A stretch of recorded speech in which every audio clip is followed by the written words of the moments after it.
streaming, and we are going live with all 6 owners, miraculously. If there should be any background noise, forgive us. There are 6 people in this cast, but I think that we're going to do a good job for you guys tonight. And with me, if you don't know the owners, is Marcus, Raro, Hey. Ambrose, What's up? Grushk, and of course Flack. So what we are going to do is open up with the owner questions that we promised you guys. It's going to be, each owner is essentially designated 2 questions to ask another owner. So we are finally going to see everybody's opinion. Throughout the season, you've heard Phil and I talk our heads off, among others, and now we're going to see everybody because this is a democracy. Okay, so the first questions. See, I have to interrupt though real quick because you said we're going to hear everybody's opinion because this is a democracy, but that's not how a democracy works. In a democracy, we only hear a few people's opinions, and the rest of you can just go fuck yourselves. Well, this is 6 people out of a player base of. And we're already R-rated. All right, we're already R-rated. So Thanks, it Phil. can be a democracy. All right.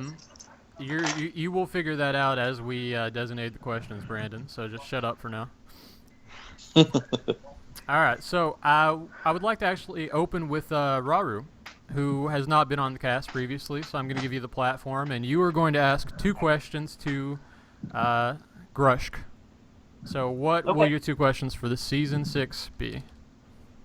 Okay, well, my first one that I've thought a lot about just for my own sake, and I was kind of curious of almost every other owner's take on this one, was if you take the full teams of all 6 teams and you were to pull out an Elite 8 that you think could come up against any given scenario that might arise fighting another team that's out there, which 8 players do you think would be top form, the best to match any given scenario that might arise?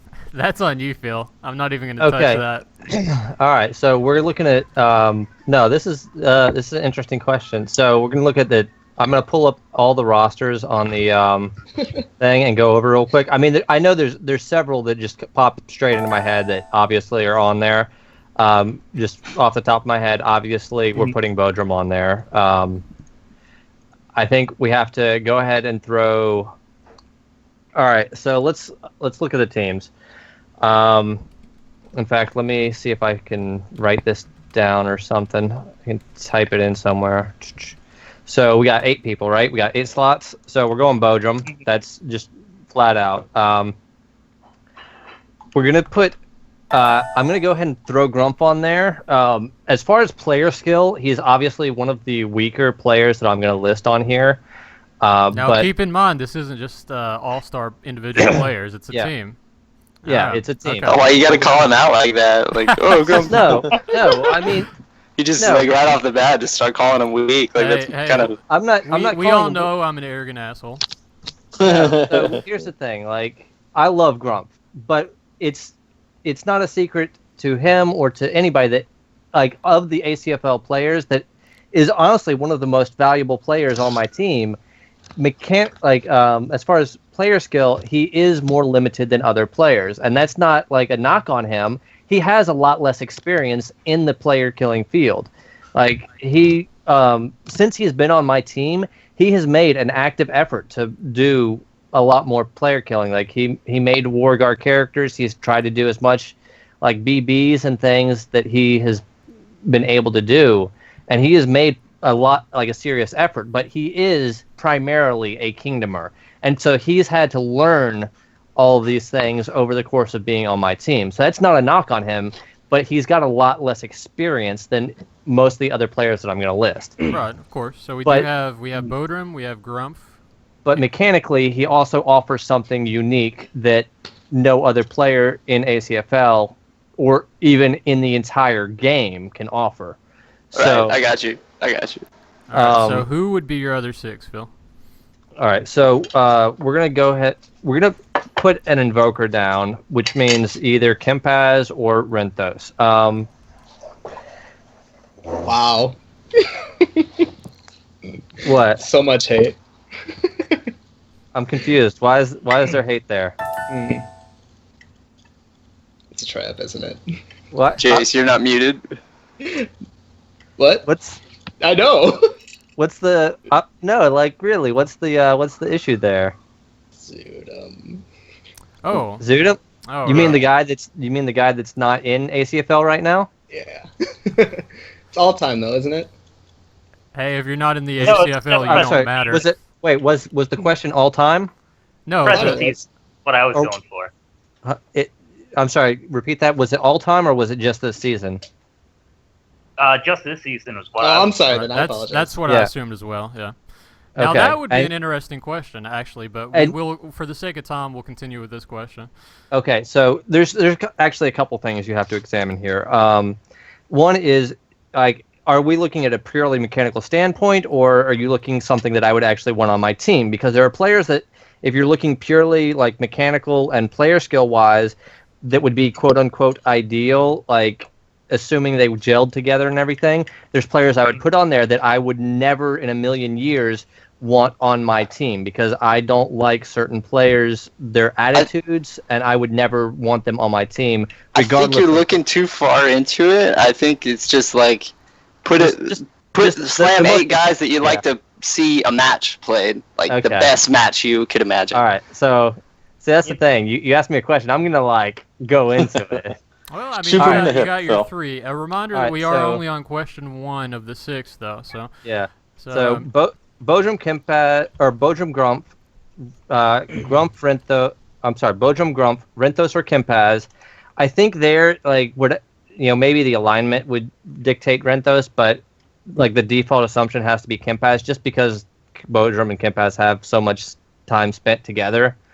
Like you can't really pass that up. on the hammock under the waterfall. Yeah, I mean, these guys. All right, Grendel then has to go on there just because, like, if you have like that heavy healing team, like brutes tend to put up, like Grendel just kind of slams through them, and there's no real answer to that. He's one of those players that kind of forces. Ferg, out of the assassins that are on the field, I think Ferg, both mechanically and player skill wise, is the strongest. So I think that kind of goes down easily. You've got, let's see, who else? I think you got to put Rekla or Krillius in there, I think. I think Krillius is mechanically, like, his character is a lot more powerful.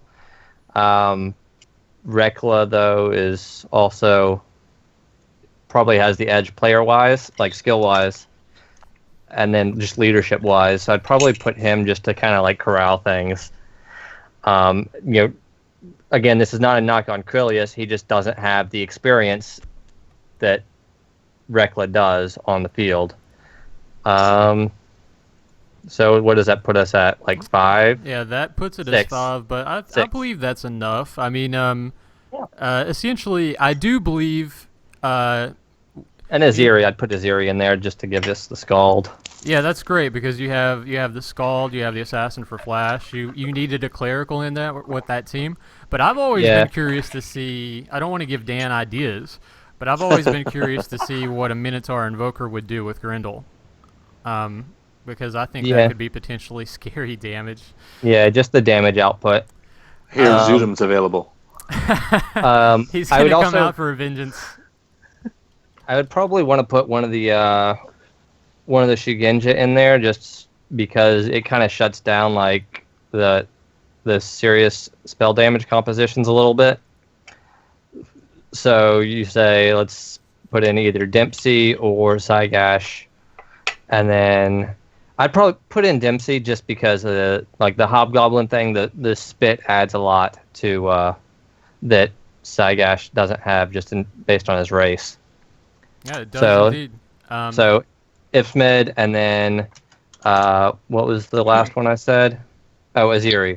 So that would probably be the team I would put together. Bojum, Grumpf, Rentos or Kempaz, Grendel, Ferg, Rekla, Dempsey, Aziri.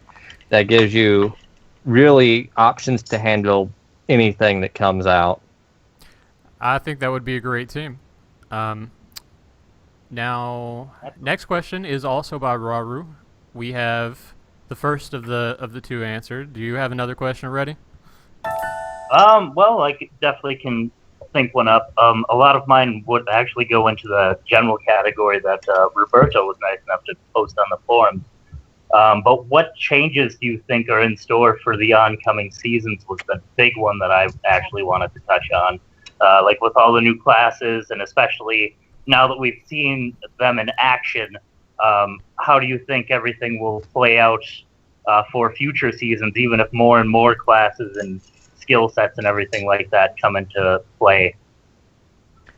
All right. Well, as far as Shugenja go, I think they keep in mind, like when the season started, I've mentioned this on the forums or the cast at some point, I think, but I had no idea what the new classes did or anything. Like I asked around a little bit, but asking around a little bit doesn't necessarily get you like the full picture.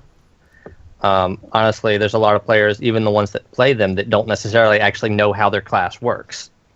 So asking around only gets you so far unless you're really going in depth into it. I've been really surprised by Shugenja. They seem extremely powerful, and I think we'll continue to see them in future seasons. Although I also think that Spirit of Protection is seriously ridiculous and probably needs to be nerfed at some point. Well, I mean, it's just, it's got the same timer as Lei. You can only use it once over the course of the match, as powerful as it is. So there's at least that bottleneck. Is that true? I didn't is. realize that. I thought it had I thought it was reusable at some point throughout the match. Okay, that's slightly more manageable then. But I'm still not entirely sure how I feel about it. At least some of the mechanics of it, where it doesn't work just like AMS, where spell damage misses. The part where it redirects it and makes it not even attempt to engage, where it makes it so that you can't even engage on the person with spell damage. So, for instance, the piercing wind spam is a common tactic to interrupt flag captures. It just makes the piercing winds go away, instead of, whereas AMS would engage the invoker but misses, but it still starts combat. I think interactions like that, while interesting, I think maybe don't necessarily belong. And another issue, which even if it does seem balanced in ACFL, in terms of clan wars, it's obviously ridiculous and kind of completely shuts down Conclave. I think I don't know. I think it's a bad situation there. I agree that that'll be a big spell. And all right, so in lieu of, I knew that the 2 questions per owner were going to take a while. I knew that in advance. So what I want to actually do is move the questions to the Ambrose section, both from and to, just so that we make sure that we get him in. Okay. That's great. So those were great answers. Thank you. Those were good answers. And I think that 8-person team would be pretty scary, personally. But Flock, do you have your 2 questions ready for your boy? I do, and they're going to be a little bit shorter and sweeter, so... At least the answers, I mean. Because there's... Yeah, I'm not saying you're long-winded, Phil. I'm sorry. We'll obviously calibrate according to I just mean there's no really way that he can, delve into these ones. So, are you ready? Yeah, fire away. My first one, it's going to be a hard one for you to answer, and I'm throwing it right into the fire. Who is your all-time favorite Quicksilver player? Oh, wow. Yeah, you got to play favorites, I'm sorry. It's a fantastic question. That was great. I'm really partial to all of my people. Oh, come on. All right. Come on. Come on. Very diplomatic. No, it's really hard to say because Prithian. It's really hard to say, but Prithian. Yeah, but I like Prithian. I think the stuff that he brought to the table as far as like innovative tactics in those seasons, stuff that was inevitably caused rules to be rewritten and wording clarified. I think that he brought so much to the table, and he was such a wild card with the pixie dust. But a close runner up would be Silvar John Brumbaugh. He didn't really know what he was doing, but he showed up, and I got to give him that. I remember playing S4, and we hated going against Quicksilver because it was an all-damage team, even with no clerical a lot of the time.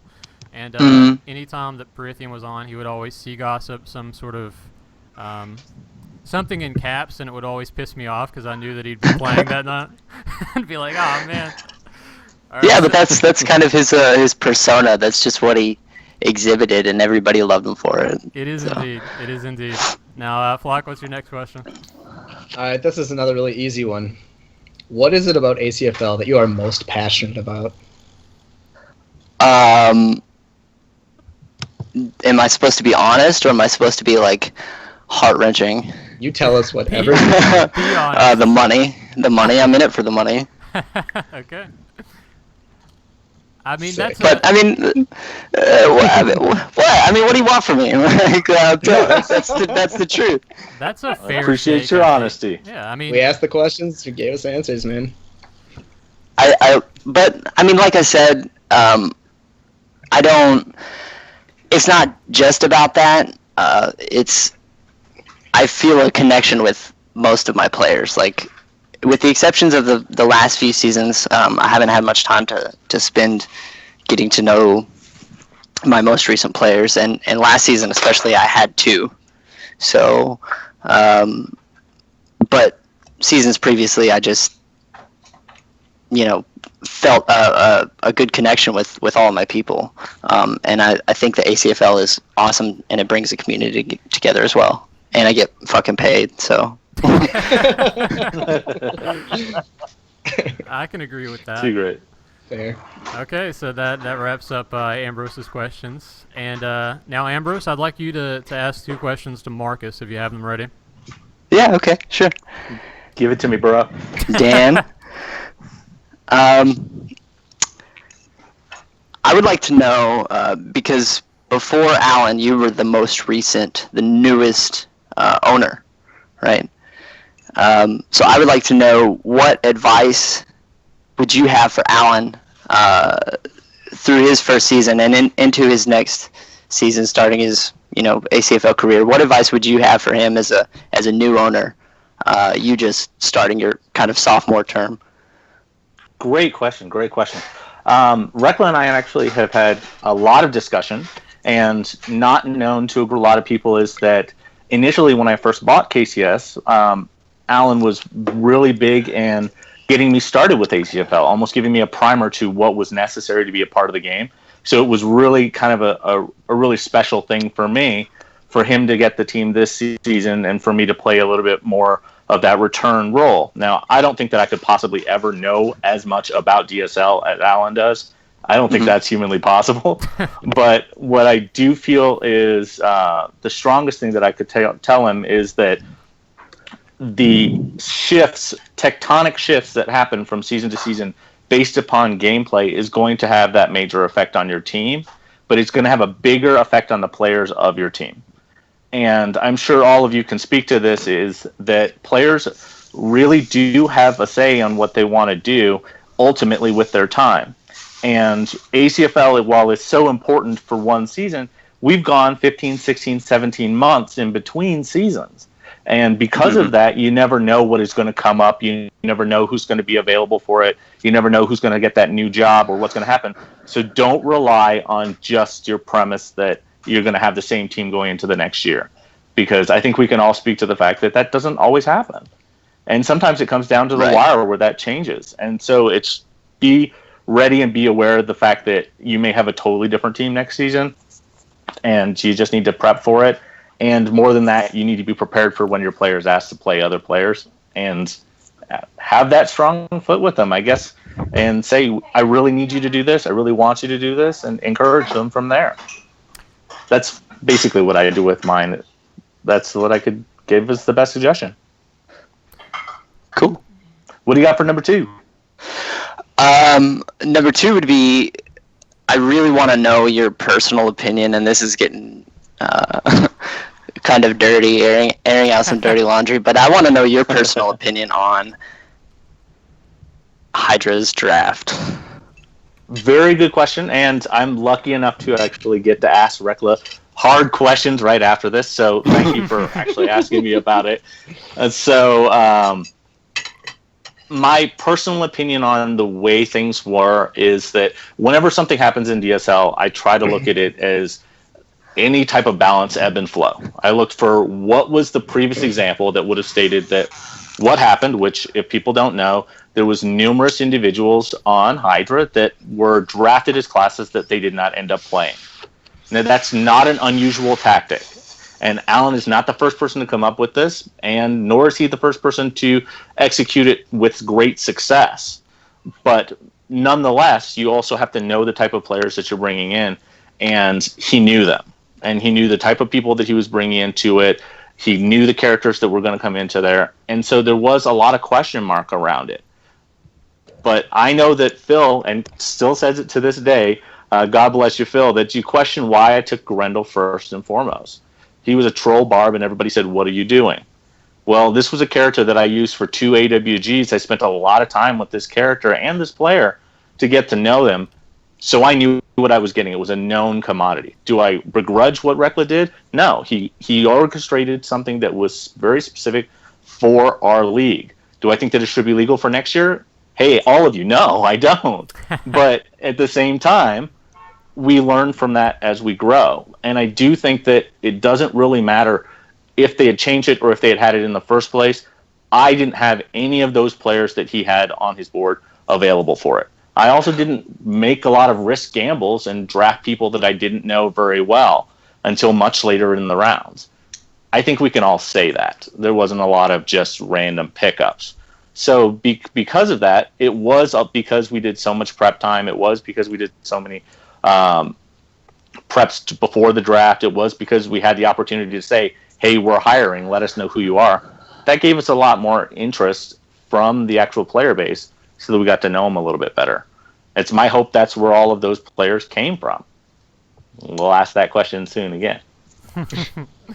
Well, I was specifically leaning to the fact that it was agreed upon that would not be done unofficially. What do you think about that? Like, is it that is irrelevant? Well, that's a fair set, and I can see where you're going with your question is whether or not unspoken rules should be always upheld. I would love it if all unspoken rules were always upheld, but to be honest with you, I didn't know that it was unspoken rule. I think it's unfair. While I disagree with the practice myself, I don't think it's fair to disparage Alan for doing it for several reasons. But first off, to address the unspoken rule thing, it was something the owners had discussed previously as something that should not happen in the future because we had foreseen a situation like this. But at the time, it didn't make it to the official rule set because essentially what happened was we discussed it, agreed that it would not happen, and that it should be a rule. It just wasn't an official vote. Yeah, it didn't count because Tony basically came to the owners forum and said, we're not doing rules right now, come back later, and then we never went back and made it official when the next rule thing actually happened. And so that's not Alan's fault, and we can't expect him to have known that and gone through. But you advised him on it, dude. That's the thing. You knew about that, and you advised him and told him that it was okay. You and Alan corroborated. Corroborated to do that, but you gave him advice, right? No, you talked to him about it. No, first off, I did not discuss this with Alan. And secondly, I was reading on the forums, I guess, somewhere that you were saying that you did, but I must be mistaken. I know what Dylan is referencing. After the fact, after the draft happened, Alan and I had discussed things, but this was not a I did not discuss this with him prior. And again, I don't think it's fair to disparage Alan for that, given that I completely forgot about it. And every time that a rules thing comes up and I point out like an ACFL rule, you'll see Decios be like, of course Philip's the one that knows this, right? Like, of course Grushka's the one that knows this like obscure ACFL rule. But I had forgotten about it because this was something we discussed like 3 years ago. And like, I think that's to your point, Ambrose, is that the rule was never official. And yes, there was a lot of discussion. And going back to your point about being a new owner, what do you need to know? And what Alan and I spoke a great deal about was going back through the forums and seeing the years worth of that type of discussion. I don't see anything in the rules that say that that's illegal. Do I love it? I don't love it. I don't love it. But I'll send you the link to the thread where we agreed on it. But exactly, again, that's a thread that was doesn't like get officially recognized. Exactly. That was like 2 seasons before Alan was even an owner. Right, I know. I'm not saying that he did anything wrong. But I'm just saying. Fair. Do you think it's? I thought he had advice. I thought that Grush knew, and Grush advised him on it, and knowing that was precedent. That was kind of the unwritten rule. Why would you not uphold that? But it doesn't really matter.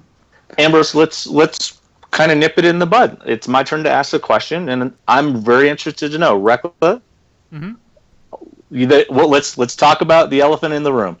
All right. Where did you come up with this question? Absolutely. What are your specific type of? Excuse me. Let me start again. In regards to your draft, where did you find the precedent to select players that you would have completely change their class alignments in order to produce a better team? Where was that precedent? If I could interject for a second, I can answer this question for him, but I mean I'll let him. Yeah, but let me go ahead, Phil. I mean this is actually stick with the format. This is an easy question for me to answer. Essentially, what happened was that I'm actually going to be 100% honest here. I'll preface it by saying I disagree with most of you in that I don't believe that there's anything wrong with getting the players that you want to make the preparation that you need. I believe that mechanics can serve role play, but I believe that role play rarely serves mechanics. That may be a controversial answer, but I don't believe that it's I think that I would be lying to the player base if I said that Clan Wars or any event for the past 20 years was won because somebody sent a tail in roleplay and that's how the entire groups were made and then they went on to finals. People had a preconceived opinion about whom they wanted in their teams, and that's how Clan Wars has been won for the past 20 years. Now, the next thing that I'll answer is that I actually only got the idea when I did contact the players that I wanted, and I said, do you want to play with me in ACFL this season? This is the highest skill cap. This is how you're going to prove yourselves. They came on with me, and then at first, it was just, okay, make these characters and then don't say anything. Because half the time an owner will not bank on drafting someone if they don't know them. So then I got the idea. It's draft plan. Right. Yeah, well, it's very true. Then halfway plain and simple. Halfway through, I did go, okay, wouldn't this be easier if we just got them to reclass and then had, at the very least, if somebody saw that and they went, okay, this person might be a plant, they probably won't reclass them because they know that character is not for them. I did not consult the rules. Basically, what I was looking at was the DSL rules page. I didn't consult with anyone prior either in Phil's defense because I didn't want him to know who I was drafting. He was competition, even if he is my friend. So that's my answer to that. Good answer. And I think that kind of sticks to it. Obviously, there's going to be a lot of clouds around whether or not this moves on, and we as the owners get to decide whether or not this will be the future of it. It shouldn't move on. It shouldn't move on. I'm just saying that's why I did it. Well, no, I understand that. And if I was looking for my second question, I guess it would be, I don't want to give you too much of a softball one, but I'm very interested to know, as a very, very DSL intelligent person, what was your largest surprise when coming to the ownership side? Because you played so many seasons. Has there been anything that's been derailing for you at all to cause you to have any difficulty? I know my first season was rocky and my second one's not any easier. And I think that maybe comes with time, and maybe some of you experience things differently, but there's always something that's going on and always something trying to hurdle and always something still surprising me. What's your biggest surprise? What I will say about that is that I've had a surprisingly easy landing into the owners' forums, at least as far as coordinating the other 7 people on my team. And the reason is that the people that I chose, my biggest fear was that there would not be synergy between them. You can't draft 7 or however many people we drafted and then just assume they're going to work together well and also be on time. What I did preface that by saying, okay, if you're going to join Hydra, then you need to be able to make the matches. There was even one person that I asked who said, I'm not going to be able to make this match or this match, and I said, you know what, forget it, because showing up on the Knots is actually at least 50% of what entails a great team. As far as the owners forums, I received a warm welcome from you guys, and it hasn't really been that much trouble for me yet. I do believe there's truth in what you said, Dan, about as the years go by, people are going to develop lives. I know Charlie has a kid coming in, and that's a little more important than ACFL, not by much, but a little more important. And actually, I did deal with some of that this season when Veerstai had to go to China right 2 days after the ACFL season started, and I had to recalibrate my entire strategy on what I wanted to do. But for the most part, it's been a great welcome, and I'm glad to be among you. I appreciate it. I think that's really, really neat kind of perspective in comparison. And as new owners, kind of as we all float around the idea of whether or not we're going to be inviting a few more into our kind of exclusive club, it's been unbelievably helpful getting your help as a new owner, as well as Christian's help as an exiting owner, and Jason and Phil putting a lot of effort into Flyke and Gresh putting a lot of effort into helping me out when I had strange questions as an owner getting through early on. I guess for you, the torch is passed, my friend. Well, I'm looking forward to future seasons. As always, it's hard to even know what you will be doing in a year, much less all of your team. And it's not even a guarantee that's going to be a year. You know, we went like 2 years between one season. That's true. So, as long as it's not 5 years, Painful. I think we may be able to do something. Okay, so I am going to go ahead and ask Raru my 2 questions. Are you with me, Kevin? Sounds good. All right. Number 1 is you have made good draft picks throughout the course of your tenure as an ACFL owner, and you've been present since even the early days. Notably, you picked Quizop, Ferg, and Fardock, among others. You also made great picks early on with both Victus and Jiren. And sometimes this has worked for you, like when GG made its way to finals.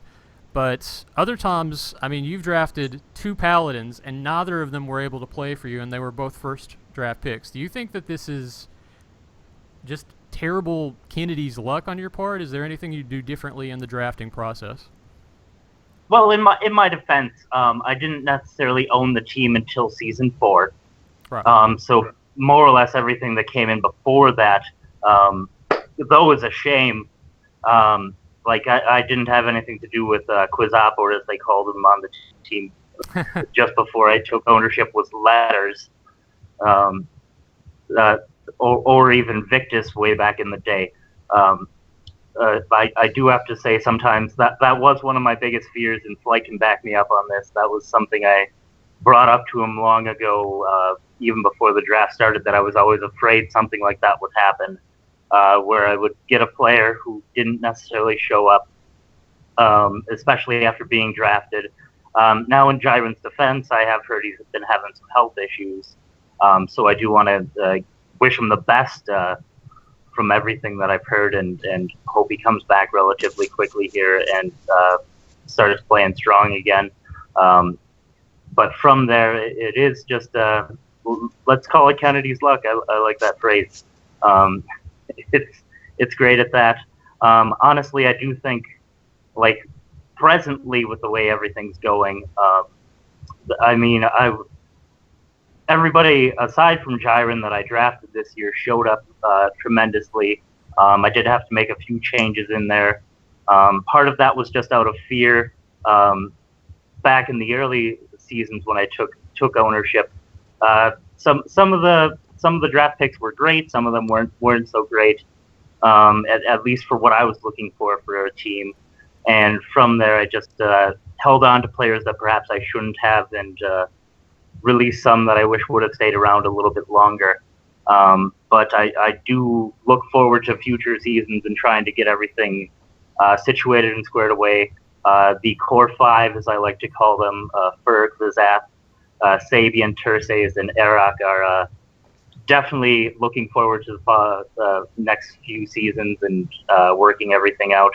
They've been very vocal in what we're looking for, and more or less helping me coalesce a solid team here in the future and trying to bring all you guys down. That's a good answer. And number 2 for you is you chose. This is actually on topic, a little bit about what you said, but you chose to retain many of your old-time players, either as a sign of respect or in hope that they'd play. Simiad and Pukji have been inconsistent for 2 seasons now, and there's also the question of whether Jaren will arrive back. Do you have serious plans to revamp the team this season, as your current players have lamented not having callers? A little bit. We're definitely weighing our options. I'll openly admit with Simiad, he was very vocal with me that he wasn't certain how much he'd be around, but he is a very solid player. And I do look forward to seeing him back on the field again, if not for the Galaglast, and hopefully for another team out there that's willing to take him on. He did just have a lot of life situations going on, but I'll give him this. At least he was very open with me in the fact that he was just struggling to even get an internet connection at home, and it was more or less out of my hope and honestly respect for him that he would come back and be able to light a torch with the team. As for Pucci, he did have he moved to Finland just before the season started, and he was trying to get acclimated to the time frame there. Truth be told, he was one of those players that I was kind of finicky about, and maybe halfway through the season I was mulling over keeping him or letting him go, which is sad to say. He's a very solid player, a great tactician. My first 2 years, or 2 seasons owning this team, he was the mind behind the team that definitely pointed everything in the right direction and helped us to leak out victories that we might not necessarily have had in the long run there. He's a phenomenal player and has a lot of great ideas out there. And truth be told, should he come back, that would be great. But hopefully in the future, I guess I'll just potentially just let him go to the wind. We'll have to discuss it in the off season here. All right, those I are know a soft landing spot. those are 2 great answers, and we are about to wrap the owner's question series up. We have 1 more set, and I've saved the best for last. Grushk, as you know, the old Brutes and Stars rival, what 2 questions would you like to ask Flock? All right, I'll open up with maybe an interesting question. It may not turn out to be anything fun, but apparently we're going to go hard this discussion. So I've heard a lot of rumors over the last couple of years about the financial situation regarding some of the ACFL teams, and I've heard some rumors and accusations or suggestions, I guess, that you actually own 2 ACFL teams, Jason. Those are lies. Would you like to comment on that? I would love to. No, I do not own 2 ACFL teams. I did bankroll one of the owners amongst us, but I do not have ownership in that team. So you're not getting any kickbacks? No, we squared up on that. Yeah, we're good. So you're not getting any kickbacks on the Quicksilver there? Absolutely not. No, if anything, I want to beat him. Yeah. I would say I had a vested interest in that team maybe in the first season they existed in the league just because I wanted him to make money, but I never took it easy on him. I gave him advice, my ideas once in a while, and but that team ran itself really the first 2 seasons. So to be clear, controversy inside, or the way that the question was worded, obviously you invested financial interest in Ambrose's team on Quicksilver. We are hearing some background noise. Obviously, you invested financial interest in Quicksilver. Does he owe you anything in return as far as future profits? Absolutely not. Oh, Zero. That's a great friend. Okay, what's question number 2, Phil? Chat. Dekio says in the chat that he actually owns 3 teams. So Damn. he's lawyering us, man. He says no, he doesn't own 2 teams because the truth is he owns 3. Do I own the Hardcore. Iron Sharks? Yes. Okay, so Because last season I did. True facts. I had Oh, to. oh, we're getting vicious in here. Nah, that Hey, he owns 3 teams and 3 rings, though, so... Indeed. At least one of those statements is true. Now, I guess I got a lead-in question because I don't want to have to go through the owner forums. What was the and we'll get to the actual meat of the question. The Fardock trade. What was made for that? 'Cause I think it would have been listed in the owner forums. I just don't remember, and I don't want to have to dig through. Do you mean what was involved? What did you have to give to get Fardock? I gave this season's second round draft pick. That's right. And next season's third round draft pick. And I received Fardock, and I received an undisclosed amount of eggs. Oh, so you gave a pick across 2 seasons and got eggs. I thought you gave him eggs, but no, it was okay. So then that was just the lead in, so I understood like the situation entirely. How much of that? Obviously, Fardock has proved useful to you this season alone. I know the Brutes in particular have had difficulty just based on us having a lower damage output than most teams. But I think some other teams have had difficulty with him as well, based on just like him getting the flag and then just like being a tank. But how much of that trade was looking towards this season and how useful he would be this season, and how much, or was it more of a long-term investment where you saw him getting High Priest, and was that like more of the impetus behind it? Where you see him as an investment to where he gets High Priest someday, and then you have like that in your arsenal.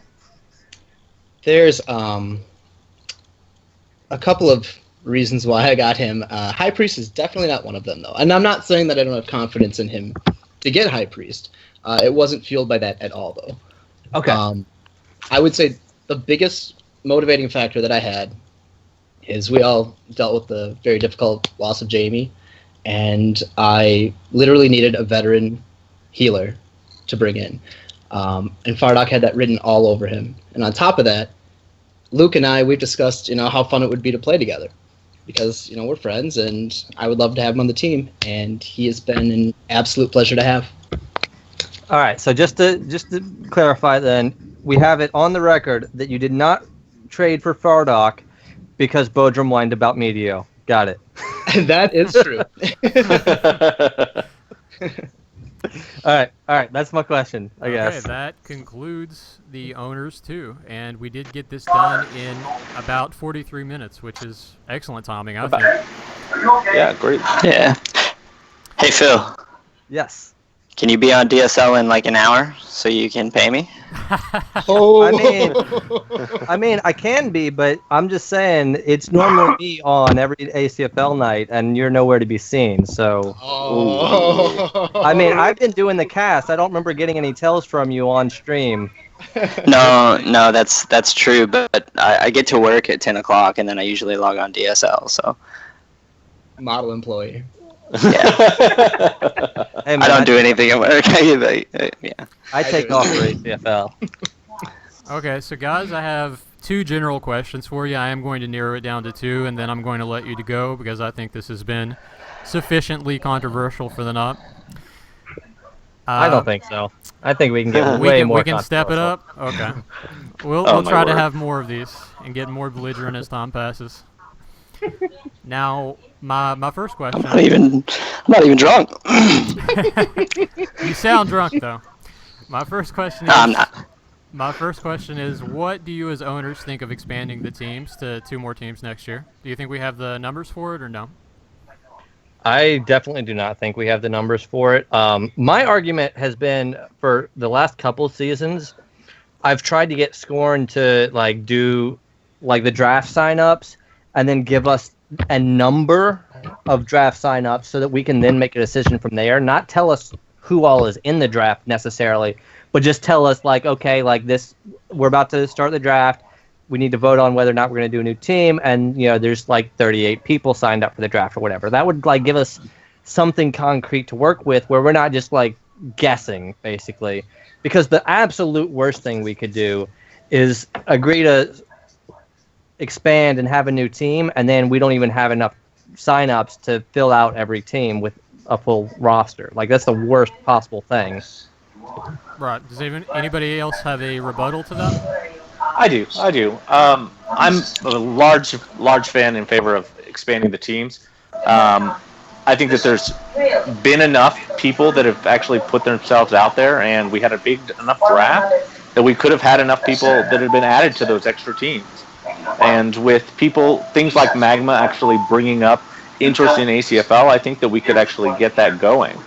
The biggest thing I think that you're missing, Phil, is that no matter who we draft or when we draft them, we still run into the situation that people are unavailable. And that's just going to be the nature of our business. And the availability, as Alan said, is a portion of why we draft. So if people put themselves out there as great players, they also need to come with a price tag that says, I also will be here for every match. And if they can do that, and if folks can really commit to this type of play, we definitely could have two more teams with it. Dylan's getting a lot of background noise. Okay, I think he was it. playing the wrap-up music. All right. Okay, so my counter argument to that would be, if you look at just this season, and we've had, I think, record signups this season. I think more than we've had since season 1, essentially. And if you look at the remaining undrafted players, there are 10 players left available. And you can look at that and say, okay, well, that's, a team is 8 players. We can fill that, and then there's still 2 people left. But that doesn't necessarily make another, reasonable team. You know what I mean? If you look at this, there's 2 druids, there's 2 samurais, so essentially you're actually looking at an extra, a forced team, kind of where you don't have options necessarily, and then you don't have the option of picking people that actually, not to be disrespectful, but people that have any idea what they're doing necessarily. And so, and again, this was a record draft season, right? I think the cast last year helped spur a huge amount of interest this season that we did not have and could not bank on either. Without, again, like I said, getting Tony to tell us, hey, this is how many draft signups we have. Do you want to expand and add another team? Which has not been the case. Well, I want to validate that as accurate, and I think that everybody would agree that getting to know that number would make things a lot easier for us to make that decision on whether we could have more team members. But again, we're just looking at so many people that can play each match. We're finally starting to fine-tune each individual team's identity. We don't have a lot of fluctuation, and we're looking at kind of teams that have extra weight, and we're looking at teams that do make changes. And you yourself have changed mid-season to a different class that you thought was better, specifically to make your team a better composite. So these players that are out there are not, empty weight, and could possibly put together a team that we don't know that could be bad or good or worse or terrible. Arak has come in from the draft pool, undrafted, and been one of the most exciting players towards the second half of the season. I think we Yeah. can get a consensus agreement on that, right? Yes, Yeah, I definitely agree that absolutely. people's classes aren't necessarily locked in, although that will change next season. Will it? I don't think there's any doubt. Well, I mean, Just as far as no, I think I that what think it's Tony I will think do it's will you can probably reclass if you've been on the team a season. right, but I'm return. saying like that if we're talking about the drafting players that like, and this has been something that's happened throughout the year or like throughout the league, not necessarily in the same way that it's happened with Allen's team. And again, this is not to disparage you because I guess actually to back up, and I wanted to address that earlier, but I guess we'll get to that later. Well, you got to get it sometime. But the like a lot of teams have had players like individual players like partway through the season retrain, and that's been Ardict? yeah, Ardict. The first season I got him, he played like I think maybe 2 or 3 games, and then I was like, man, I talked to him and we discussed it, and he ended up going jongleur after only like 2 games as a druid, and then he stayed that way. But like I said, so that situation can be really good for a team, like you said, to draft somebody and then you like decide that this is what would be best. But then the problem is we're going to have this situation where we're forced to say, hey, you can't retrain for the first season or like the first half of the first season that you're on a team or whatever.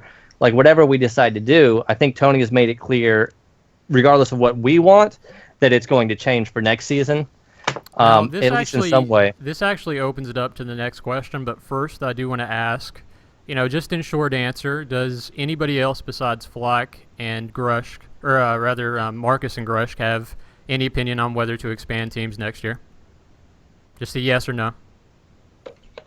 I'll pass. You'll pass? Okay. Abstain. Okay, you guys are going to pass on it. All right. Yeah, this is the first year you'll not hear me vote for expansion. I've always been a loud voice for it. This year I would say no. Okay, you would say no in lieu of what evidence? I don't think there's enough talent from what I've seen. Honestly, I'm not saying anything bad about the league. It's just to create 1 or 2 more teams out of brand new draft pools. I don't think the league's ready for it right now. Okay, I might be completely wrong. Draft. Yeah, that's a great answer from everyone actually. I have a little bit of I'm on the fence about it. I was actually for it until I heard Grush's reasoning, but there are arguments for both, and there was a 38-player draft this season, which has been more than anyone else. Throughout the season, the only team that hasn't fielded a full lineup is Galaglass, and that was just on accident because Robert had no idea of knowing his players wouldn't be able to play. So the question is, we have all these people. It was something like 15 people who signed up and didn't get to play. And I think as far as the good of the league, it might be good to bring them in, even if it's going to be uncompetitive for a couple of years. You're always going to have a bad first season usually if you start with 0 players. So unless there's an expansion draft like every other sport. Correct. So I think that there are powerful arguments for both, but I do think 38 players that's the most we've had. If we don't do it next season, we may as well face up to it and go, this probably isn't going to get better than 40 people. So that's my opinion on that. I also think there's another thing you have to look at is not just the players that are like the free agents that are on this season, but you have to also look at the lineups of every team that's already formed and look at them and say, okay, well, which teams have dead weight that they're going to be looking to drop because they haven't been showing up or because they weren't necessarily a number 1 pick. They were like a last round pick just to pick somebody. Right, and I do think you validated that with, the numbers got lower as we brought Arok in, we brought Sabian in. Like Nagon, I don't think is, I guess I don't know if I should be like naming names, but this is, again, I'm not trying to be super critical of anybody, but just people that don't either, it doesn't even have to be that somebody's bad, it's just that it's not working or it aren't seen to, whether true or not, aren't seen to be necessarily a perfect asset based on the normal composition for the team. Like you can have a boss character played super well, but if it doesn't mesh it with the like main lineup, then it doesn't necessarily see play. So just like going through real quick, I can see 1, 2 or 3, 2 to 3, 4, 5, see 6, 7, maybe 8 right there, 9, 10. Are you the count?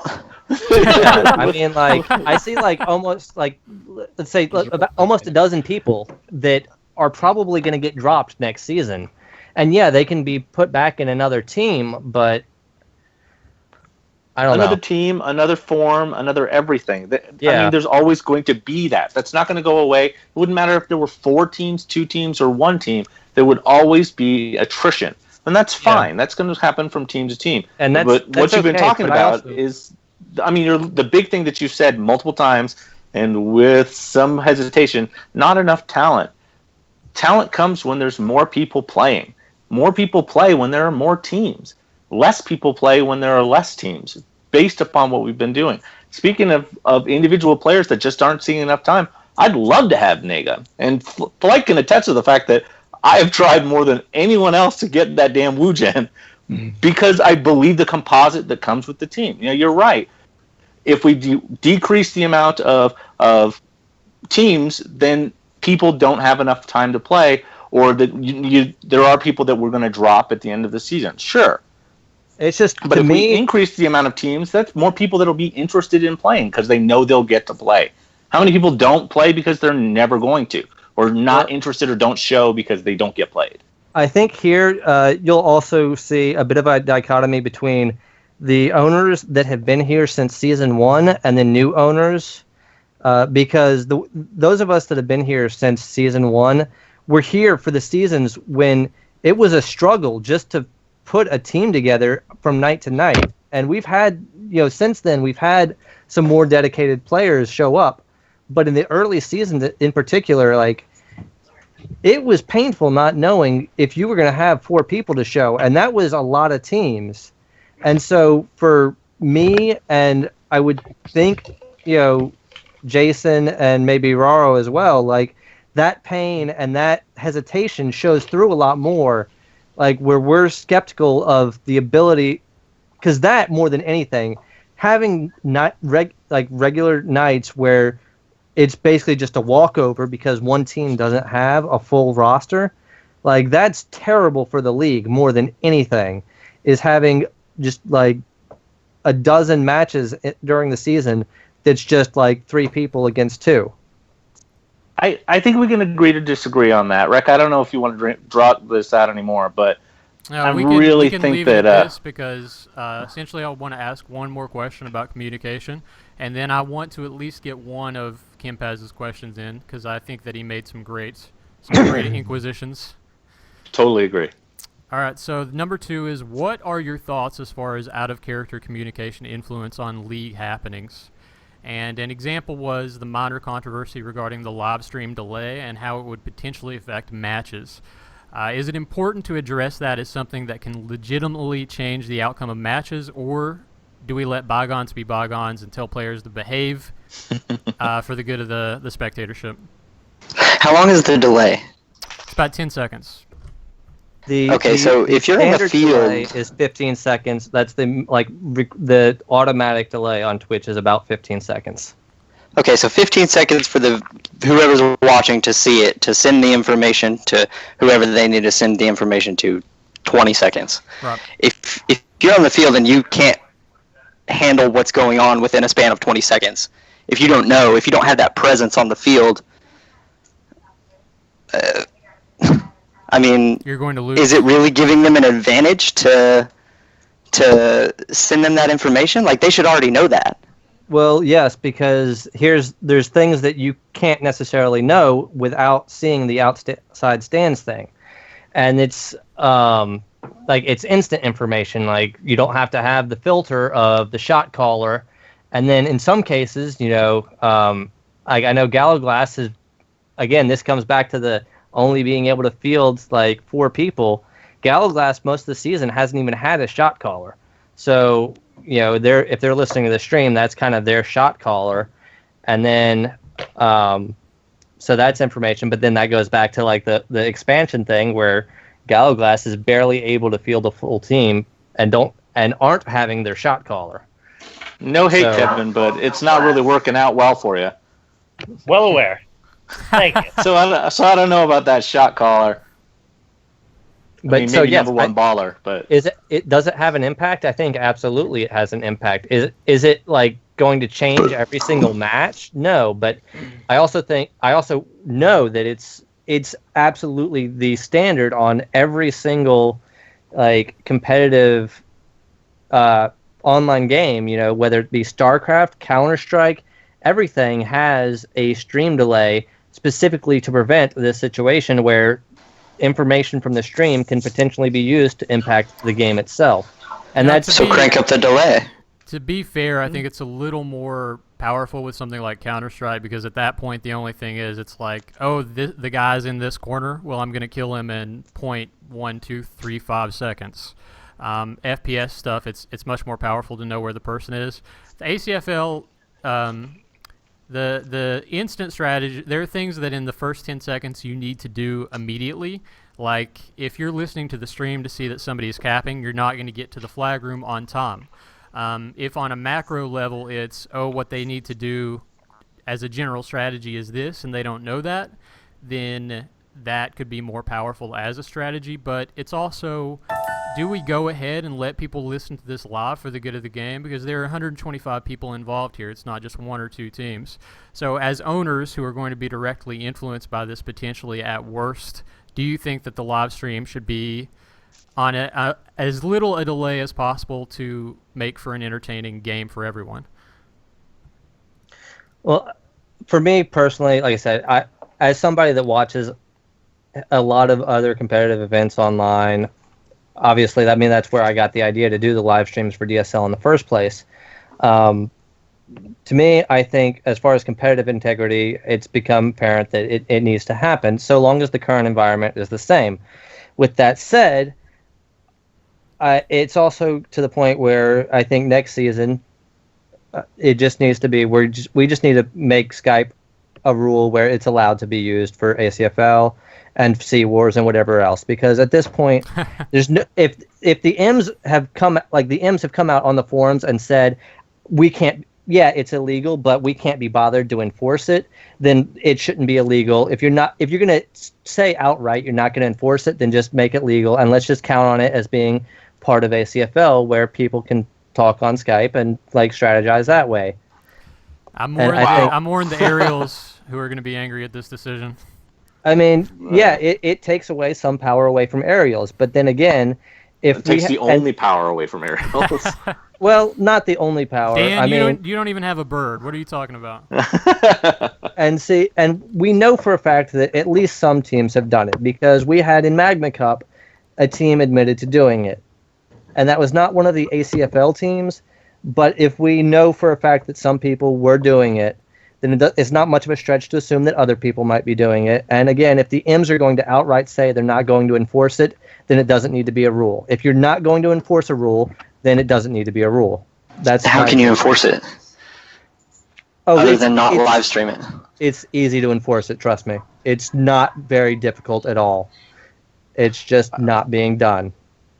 I think we strayed from the question, but I as far as the delay goes, I'm opposed to the delay. I really don't think it helps that much. The amount of people that have to take the strategy that is given to them basically third hand at that point with the delay, with the whole standard. I don't care if you're Brandon and you're listening to the cast right now. That's fine. Whatever you got to do to get there. Let's be honest. Brandon is too drunk to actually calibrate the strategies he receives. But anybody else want to chime in on this? We have, Dan and Phil have given their opinions. Flock, Ambrose, Raru, what do you think about the stream? At best, should it be delayed, or is the delay fine as it is? I've been talking about it. Have I not been? I was talking about it. Okay. You were a little bit. But, all right. So, so essentially, just anybody who hasn't chimed in has Ambrose spoken yet? Yeah. Okay. All right. Sorry. That's what I just said, bro. Sorry. You and Jason have similar voices to me right now. Oh, But thank you. all right. So it is a compliment. You guys have both very good voices. It's a little. Oh, thanks. silly, I'd say. Let's get gay in here. So let's see. Let's go ahead and ask a couple of Kempaz's questions because I think they were very valid. Now let me get them up. We tapped on Okay. a couple so far. Yeah, so actually what I want to do is ask this one question because I think it's a good one. How much contact do you guys have with your teams on a daily basis throughout the season? And is there one player in your team who is a general leader for the rest of the team? Good question. That is a great question. Actually, the best question of his that I like is there one person who essentially is able to shepherd the rest? Jason, you want to go with that one? Yeah, I can open up. On the Stars, I have 3 designated captains, but there's a lot of leadership that comes through in a lot of different ways. My whole team steps up and helps. It's a blessing that I have, honestly, because they do so much for each other, and they care so much. That's really why we have the success that we have. The communication is, I would say, frequent. I would say we speak very frequently. Everybody gets a voice, game planning wise. It's a fantastic situation, and I couldn't ask for a better group of people to work with. I've always been curious as a result of that sort of democracy. Or how, if you guys disagree, I mean, Bodrum and Kempaz have both come on saying they don't always agree with the same strats. So do you rock, paper, scissors on what you're going to go with, a particular lineup, if they disagree on who to field? We have some systems in place to, be vetoes, I suppose. But for the most part, we typically have a majority agreement every night. Okay, all right. Dan, do you want to go next since you've Sure, been pretty vocal? sure. Yeah. All right. I also am very blessed to have a really great team that does look out for each other. One of the best things that I found is that they communicate with each other outside of what I have. I set up a group communication between all of us. We exchange cell phone numbers so that we have no availability, texting, calls, everything that we can so that we're as connected as we can throughout the season. But what's really, really great is that there are people like Iaki who are brand new and like Trace who are very new to ACFL and the older players that have spent time to really get them up to speed. I was very lucky in getting Slan. Thank you very much, Phil, who spent a great deal of time, leading them and pushing them through, and so that their knowledge is growing with ACFL as well as reviewing through. Tercel is awesome about reading logs and going over with each other. But we do, of course, have one of the great tacticians of the generation in Grendel, and the way that he, as a captain, does make that decision. Now, am I going to say that we're a democracy? We're not. I do get that choice and challenge, and I do put my foot down more than I probably should, that I am the owner and that I want things the way I want them.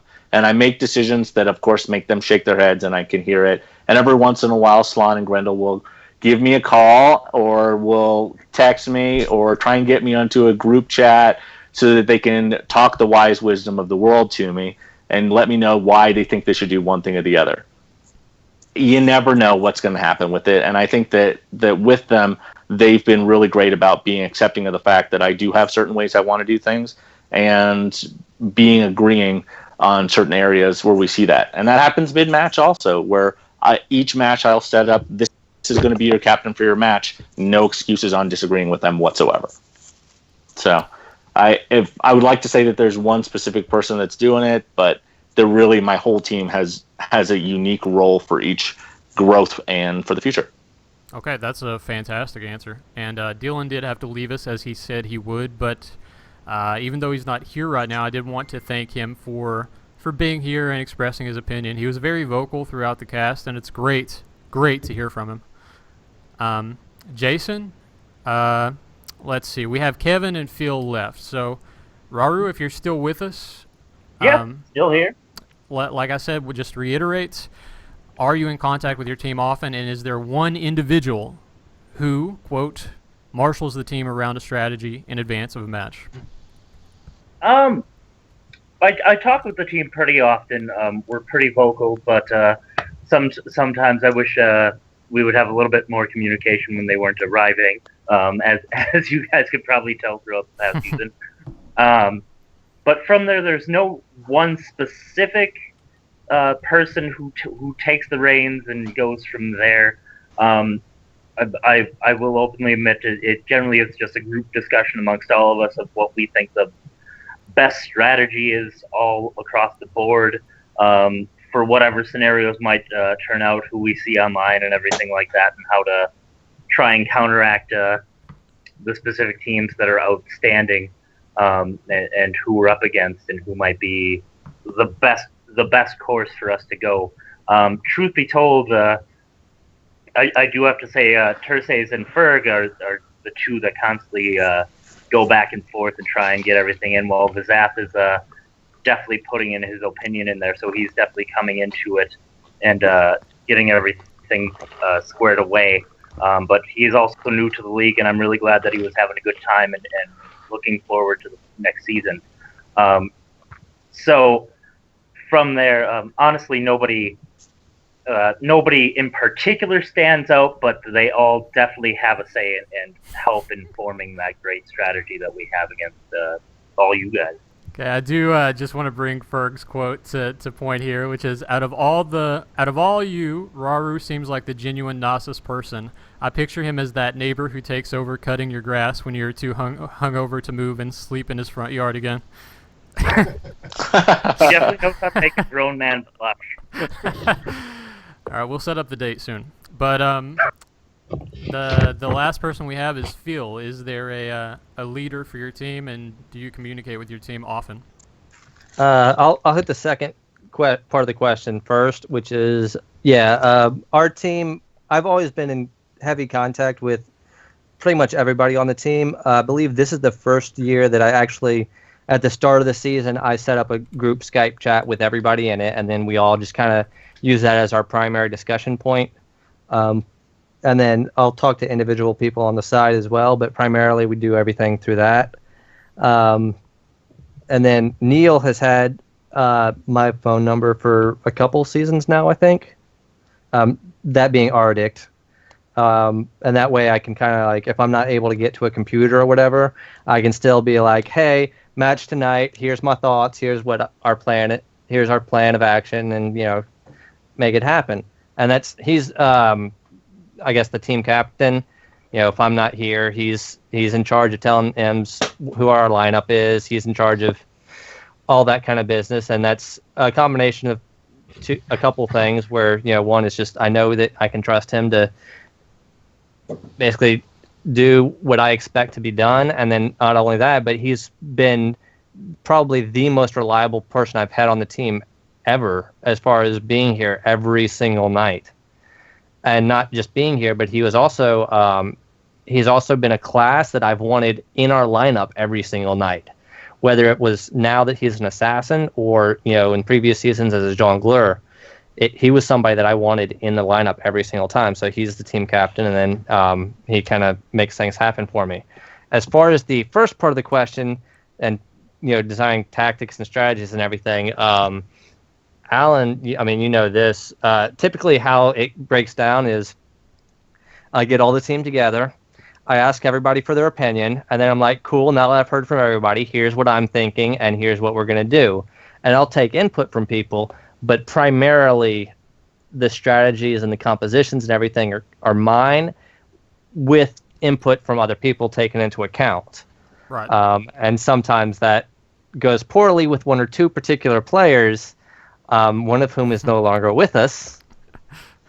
But the fact is, I am well, I guess now you are as well. But before Alan, took control of Hydra, I have been the owner with by far the most player PK experience. And so I guess I was kind of uniquely positioned as an owner to actually be kind of like the planner and the playmaker. That's a sensible answer.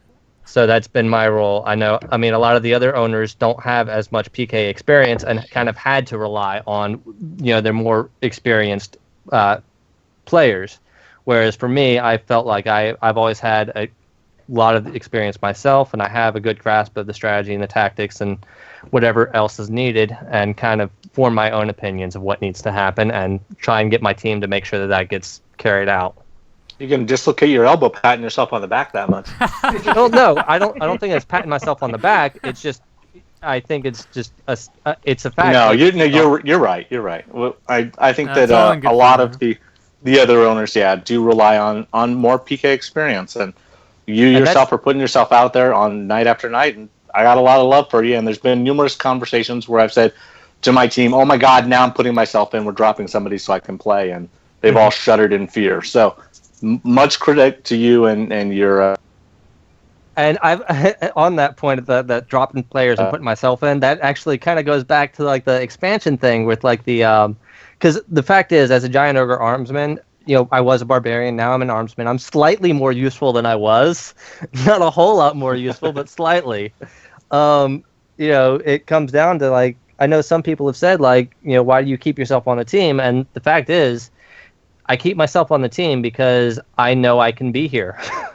And that at least gives me one person I know will show up, right? So it's... I mean, that makes sense to me, That's 50% of it, like we were saying, but that's only 50% of it. That goes back to... I mean, I think I have 75% of it, that's 50% is being here. 25% of it loving yourself. 25% is player skill, and 25% is mechanics. And I have the player skill and the being here. I just don't have the mechanics. I mean, player skill on a giant ogre is like trying to go to space in a Prius. I mean, I mean, I don't know, man. Those first two matches I was in as an armsman, I wrecked people, and then people said, "Oh, dirt kick," and then we moved on. But for two games, I felt like a monster. Okay. Well, that was a good answer, and for the sake of symmetry, I will go ahead and respond to this as well, even though I guess it's Kimpaz's question, so I don't feel so quite vain answering it, but for the most part, I write the strategies up in depth, bi-weekly, and then what we will do is usually calibrate as a team.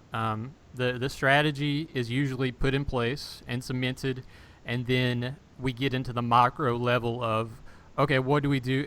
We might want to wait 30 seconds before we go into the room to mitigate choke or whatever in this case, or we might want to rush a specific team more than we would want to rush others. For example, rushing stars is good just because you want to try to get Bodrum before he gets the Draco out. Like last match, KCS rushed him relatively quickly, and they got that rake off, which delayed it for a few ticks. So it's all about that. It's like you put the macro strategy in place, and then you do little micro things. But I've been fortunate to have Hadra because all of those guys have strong opinions, but they've also been, and I had no way of knowing this, they've also been amazingly suited to teamwork. Like they understand that it's about the whole. It's not about one individual player. But for the most part, I believe that we have covered everything. Does anybody have any questions on OOC before we go ahead and close this off? Well, there was one of Roberto's questions that I wanted to sure ask around, which was what is everybody most excited about regarding the future of ACFL? And as a counterpoint to that, he also wanted to know what people are most nervous about regarding the future of ACFL. Okay, go with it. So me personally, I guess this is kind of me getting on a soapbox a bit. As far as the most nervous about is the ever increasing arms race in terms of con cards and all that. I feel like it is a negative impact on the league, and obviously, you guys know I've been heavily against everything, and I've tried to vote most of this down every season, and it just doesn't go anywhere. But I do feel like the arms race kind of pushes things to a point where it's like most people aren't going to be able to compete anymore, and that alone is going to be a deterrent to people signing up and attempts at expanding the season, because people get to feel like they can't compete. I mean, I feel like that's kind of killed AGL to a point where a lot of people just don't sign up for AGL because they know they're going to be up against somebody that mechanically they simply can't compete against. And obviously, there's more. There's I a know lot more. Dan has very strong opinions about this topic. If you want to, And this is obviously not like I think what Dan has done is amazing. Like he jumped into the ACFL with both feet and did absolutely everything he could to make sure he right from the get-go had a competitive environment for his team. And again, this is not a criticism of any owner or any player. This is a criticism of the system. I don't criticize the players that take advantage of it. My issue is with the system itself that allows it. Dan, anything? Well, I think I don't want to take any time away from Kevin or Jason. If you guys got stuff to say, I would love to hear it. So, yeah, go for it, Kev. Just to kind of sidestep that question and go back to the main point here. What I am most excited about is that personally, I think this past year's ACFL was one of the most competitive I've ever participated in and been there to watch. Personally, if it wasn't from just like this, the all-time reigning champs, if you will, the Stars, getting taken down a little bit, Hydra coming up from almost nothing and definitely making a solid stride there to take over that number one slot. Personally, for me, it didn't work out where we made the Gallaglass made the playoffs, but I was really happy with how overall competitive this entire season was. And I look forward to that in the future as well, and just how more and more competitive. I mean, when it came down to it, almost every team at some point or another might have beaten another team or gotten extremely close to beating another team with the right setting. And I think we all just need to work towards finding that correct mesh for the given team that we're facing, and we might be able to squeak out a victory here and there. So from there, like that's the one thing I'm looking forward to, is just keeping this overall competitiveness that this league has honestly generated this past season is just amazing to me, and I love it very much. That's a great answer. I would agree with you completely, and it's interesting because I think that people were always talking about A teams for years and years, and I think that ACFL, if Field's points have been valid about the power creep a little bit, but I think that ACFL is actually evolving to a point where there will be no A team. I know that's been true for Hadra in that we have fielded different lineups based on the teams, and I think that other teams will do that as they get stronger, they gain more experience, they develop strategies. I believe that this is shaping up to be an incredibly versatile league. There are arguments for not expanding, as said, which is that there's still a little bit of a player pool to draw from. What's been incredible is seeing Airrock come up from what amounted to a pick and then making his claim to be on, Gallaglass's quote A team. He's performed incredibly well this season. Absolutely. But is there anything anybody else wants to add before we go ahead and close this off? I think that we've had a pretty good panorama here from all of the owners, and it's been a great cast.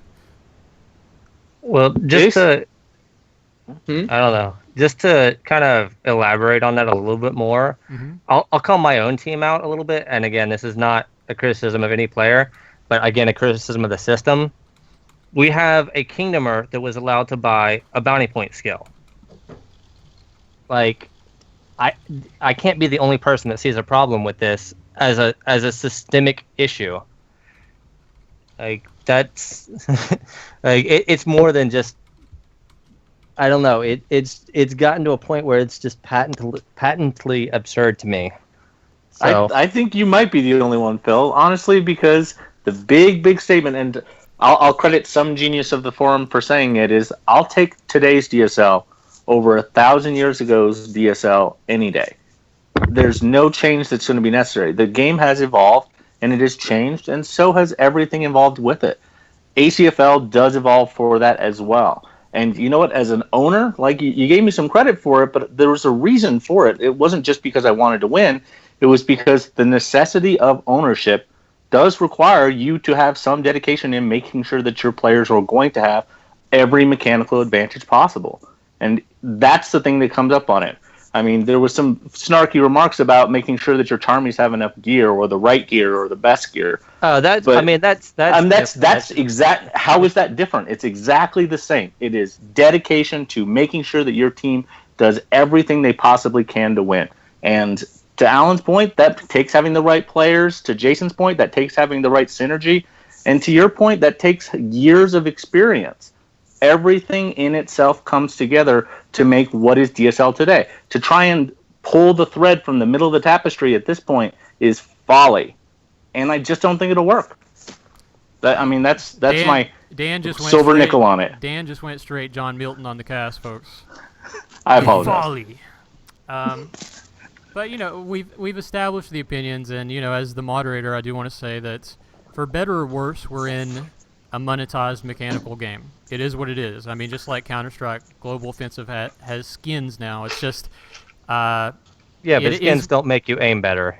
Well, they're pretty cool though. Make a false equivalence. Let's not make a false equivalence here. No, the point only is that it's similar insofar as it's been monetized, but is it going to change? It's not. It's too far in. The OMFGs are not going to get redacted. That's not going to happen. So, I think we're at a standstill here where it is what it is, whether you agree or disagree with it. But it is a valid fear and a valid concern. I'll give you that. So, I do believe that we are going to close this off. We haven't said everything that we've wanted to say because we have 6 egotistical people in this cast. But I think we made a pretty good run at it. So I do want to thank all of the owners for being here for the first annual cast ever for Season 6, and I would like to continue to do this as the years roll on, if you guys are willing. Absolutely. Yeah. Sure. Okay. We will let you go at that. I hope that all of you on DSL have enjoyed the cast, and we will see you next time.